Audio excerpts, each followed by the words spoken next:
What's going on? I go by the name of Locke Kaushal, 24-year-old hip-hop artist out of Northern Virginia, and I currently reside in the nation's capital, Washington, D.C.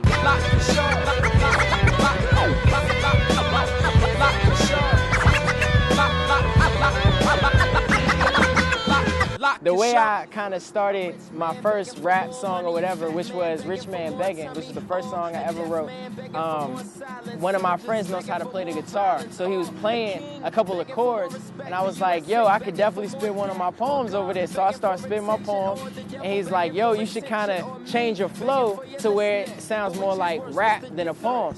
So I kind of went back to the crib, tinkered with it, and the next day, we spit that whole little song at an open mic, and we got like a standing ovation. Like people were like, encore, encore. And I had one song, so I was like, let me come back next week. And so from there, like I just kept doing songs, and then I put out my first mixtape and all of that, and then it just kind of blossomed from there. So it was very unexpected.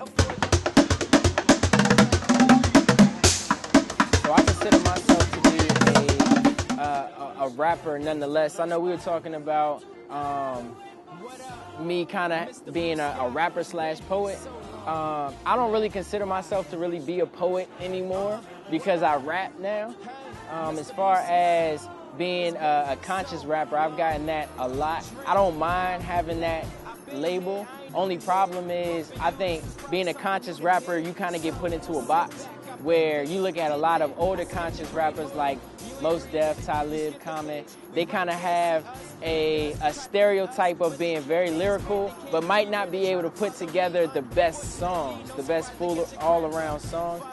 So what I'm kind of trying to do is stay as a conscious rapper, but kind of mold and kind of continue to evolve the stigma behind being a conscious rapper. If you look at cats like J. Cole, Kendrick, even Jay to a certain extent, those are conscious rappers. They talk about stuff with substance, but they know how to create songs and still make dope music where cats be like, yo, you don't even know that you're really getting anything with substance when you're listening to it. And that's like along the lines of where I feel I am and where I'm trying to progress to.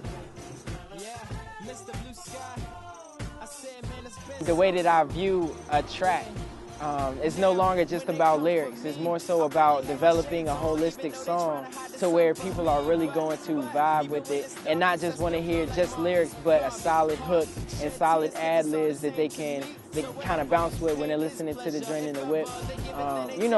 Just looking at tracks more, like I said, holistically, and not just being so much about just lyrics all the time. I think that's how I've developed the most. If I could collab with anyone in the industry, I would say I would like to collab with The Roots. Man, I love their music, man. Like anybody, like I'm a big fan of Black Thought. I love Questlove. Like that's a band that I would love to just work with. Put out a full album with me just rocking over them, rocking out. I'd love to do that. That'd probably be above anybody else. I'd love to work with The Roots. So long, man. Yeah.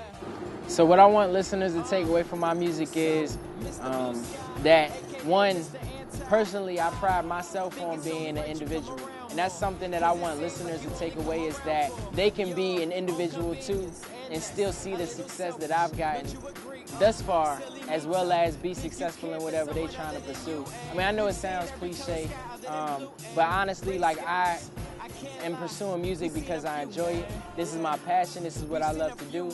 And I want listeners to just kind of hear the hope that I try to spew in my music.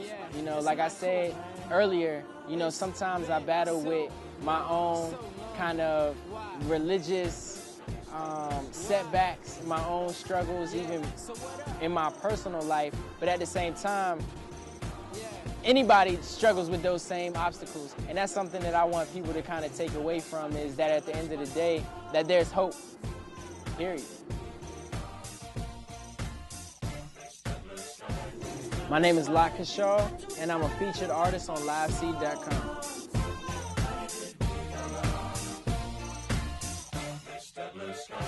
Tell us why you had to hide away for so long.